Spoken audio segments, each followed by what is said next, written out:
Assalamualaikum warahmatullahi wabarakatuh. Salam sejahtera untuk kita semuanya. Salam Rahayu, Rahayu, Rahayu. Pada kesempatan kali ini, Kahana hadir lagi untuk menyapa kalian semua ya, walaupun dengan podcast sederhana ini. Namun semoga ada hal yang bermanfaat untuk kalian semua yang mendengar video ini. Tema kali ini adalah cara membuang sial. Dalam kehidupan kita sehari-hari, tanpa kita sadari, banyak sekali kesialan-kesialan yang menimpa kehidupan kita. Bahkan, ada juga kesialan yang terus beruntun. Jadi yang dimaksud kesialan di sini adalah ketidakberuntungan dalam hidup kita. Kesialan bisa berasal dari karma buruk ya, atau karma yang negatif yang pernah kita lakukan di masa lalu. Mungkin semisal kita pernah menyakiti orang lain, atau kita pernah menzolimi orang lain. Ya. Itu adalah karma-karma buruk yang menempel pada diri kita yang pernah kita lakukan di masa lalu. Entah itu menyakiti orang lain, menzolimi orang lain, atau mungkin kita juga melakukan kesalahan-kesalahan terhadap diri kita sendiri juga, ya.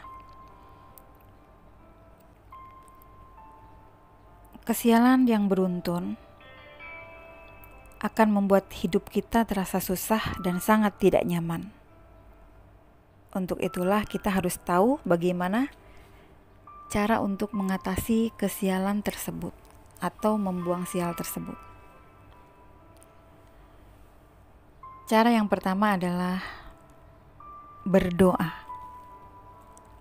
Karena doa adalah senjata paling ampuh agar hidup tidak selalu dirundung kesialan.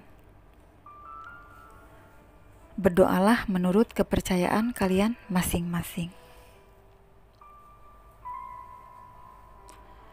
Lalu cara yang kedua adalah agar kesialan tidak menimpa kehidupan kamu terus-menerus, dengan cara bersedekah.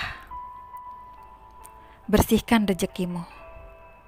Mungkin saja kesialan yang menimpa kehidupanmu, bisa saja rezeki yang kamu terima itu masih ada hak-hak orang lain yang tidak kamu keluarkan. Contoh, kamu mempunyai utang terhadap orang, tapi kamu tidak membayarnya atau lupa, atau mungkin melupakan. Atau juga contoh, bantulah orang-orang yang sakit atau yang tidak mampu. Karena ada hak orang lain di balik rezeki kamu. Mungkin saja Tuhan memberikan rezeki lewat kamu supaya kamu bisa membantu orang lain. Misalnya contoh, kamu habis gajian, tetangga sebelah kamu anak yatim, atau nenek tua atau kakek tua yang jompo yang tidak memiliki sesiapa. Maka bantulah dengan ikhlas dan tulus. Karena tanpa kamu sadari, kamu memiliki fisik yang sehat, yang masih bisa bekerja, itu adalah sebuah karunia dan anugerah yang tak terhingga. Kamu masih bisa mencari rezeki. Nah, tengoklah orang-orang di sekitarmu, jangan sampai kamu menutup mata. Berbagi bersama tetangga, jika kamu memasak contohnya ya, berbagilah sepiring kepada tetangga kamu jika kamu masak lebih. Karena di balik rezeki yang kamu terima bisa saja ada rezeki yang Tuhan titipkan untuk mereka lewat kedua tangan kamu. Nah, sedekah di sini bisa dengan tenaga, membantu orang, memberikan saran dan motivasi, atau memang berbagi jika kamu mampu. Rezeki yang kamu keluarkan, besar atau kecilnya, sesuaikan dengan kemampuan kamu. Mungkin kamu bisa membantu dengan tenaga ya, atau dan lain hal. Lalu cara yang ketiga adalah dengan mendapatkan ridho kedua orang tua. Nah, banyak yang lupa akan mendoakan orang tua. Jika orang tua kamu masih ada, ketika kamu mendapatkan rezeki, utamakan kedua orang tuamu. Buat mereka bahagia, walaupun dengan hal-hal kecil. Sekali lagi ya, besar kecilnya sesuaikan dengan rezeki yang kamu dapatkan. Dan jika kedua orang tuamu sudah tiada, maka kirimlah doa. Setiap kali mungkin kamu sehabis sholat Jumat, sehabis sholat 5 waktu mungkin, atau setiap kamu melakukan ibadah, ya, jika kamu beragama lain. Atau jika memungkinkan, tengoklah makamnya, bersihkan dari rumput-rumput dan ilalang dan juga sampah. Jadi intinya adalah segala apa yang kita lakukan harus mendapatkan ridho dari kedua orang tua. Ada banyak anak yang selalu melupakan kedua orang tuanya. Ada juga anak yang merasa nasibnya tidak beruntung, dia selalu membawa dendam dan kebencian kepada kedua orang tuanya.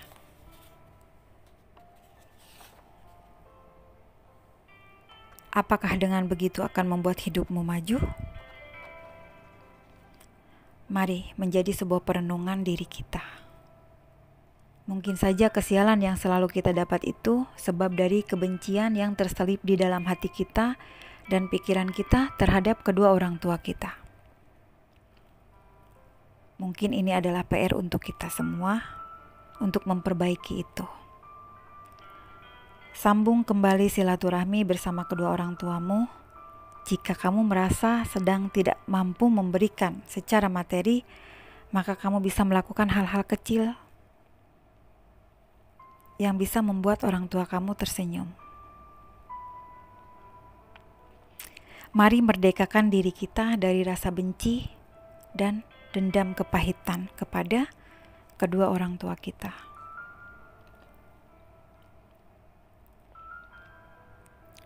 Kemudian cara yang keempat adalah dengan selalu berpikiran baik dan positif atau berprasangka baik.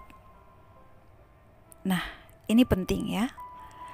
Karena kadang-kadang kalau kita mendapat masalah atau ujian yang menurutmu adalah sebuah kesialan, itu kadang-kadang kamu terus berpikiran negatif terhadap keadaan, bahkan berprasangka buruk terhadap Tuhan. Nah, itu yang keliru.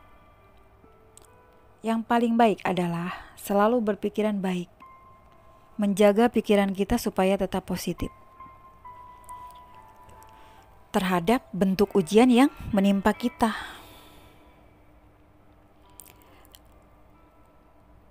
Kalau kita sudah berprasangka baik, berpikiran positif, nanti yang terjadi ke depannya akan baik. Jangan kamu lagi dikasih ujian, kamu memaki-maki Tuhan, memaki-maki diri sendiri, dengan kamu mengatakan, apes, sial, memaki diri sendiri. Kamu percaya, hidup kamu akan semakin sial. Dan kesialan akan terus beruntun, mengikuti kehidupan kamu. Maka dari itu, kamu harus memutus kesialan itu dengan terus berpikir positif bahwa jika kita mampu melewati ujian-ujian itu, maka kita akan naik kelas. Akan dinaikkan derajat kita. Oke? Kemudian cara yang kelima adalah dengan berpuasa. Nah, berpuasa itu juga bisa membuang sial, karena saya sendiri sudah membuktikannya ya. Karena dengan berpuasa, kita bisa mengendalikan hawa nafsu. Mengendalikan diri dari melakukan hal-hal yang merugikan kita. Puasa juga bisa menjernihkan pikiran. Jadi, ketika kita ada persoalan, kita akan cepat menemukan solusinya. Ini kalau kita sering berpuasa. Dan kebetulan saya sendiri melakukan itu. Dan alhamdulillah saya selalu merasa menemukan solusi dari setiap permasalahan saya. Lakukan menurut agama dan kepercayaan kalian masing-masing.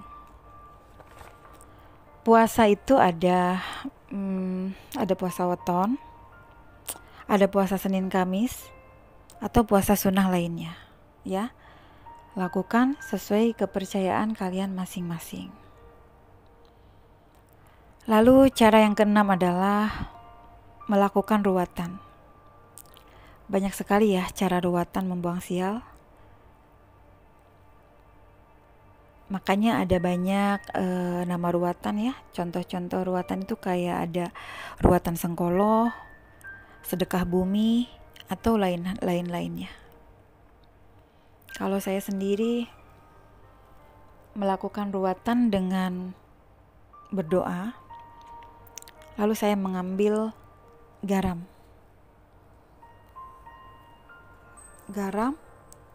atau lakukan saja dengan menggunakan air bunga mawar atau minyak zaitun.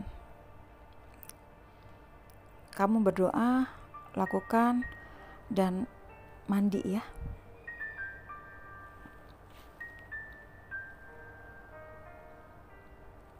Kamu bisa melakukan ruwatan sendiri di rumah. Itu ya cara Kahana kalau melakukan ruwatan untuk diri sendiri. Jadi gak perlu tanya ke orang atau ke praktisi supranatural. Kamu bisa melakukan sendiri di rumah. Tetap berdoa dengan keyakinan kamu sendiri kepada Tuhan. Lalu cara ketujuh adalah tapakur atau muhasabah diri. Mengenal Tuhanmu dengan lebih dalam, lebih melihat ke dalam diri, berpikir, merenung, dan bermunajat kepada Tuhanmu. Dalam keheningan cuma ada antara kamu dan Tuhanmu. Lakukan dengan tawakal dan penuh kepasrahan. Atau bisa jadi juga disebut dengan bersemedi atau meditasi. Kita berdiam diri, menenangkan diri, merenungi, menarik napas dalam, hembuskan perlahan. Katakan pada Tuhanmu tentang kegelisahanmu selama ini. Tapi kamu tetap yakin Tuhan mendengar semua doamu. Dalam ketenanganmu, kamu percaya Tuhan selalu ada bersamamu. Dengan kamu tenang, energi positif masuk ke dalam dirimu. Dengan kamu percaya, semesta akan membantumu. Maka kesialan itu akan kabur perlahan-lahan dengan sendirinya. Jadi itu tadi beberapa tips dari Kahana, cara untuk membuang sial. Semoga video ini bermanfaat. Sampai jumpa lagi di podcast Kahana selanjutnya. Wassalamualaikum warahmatullahi wabarakatuh.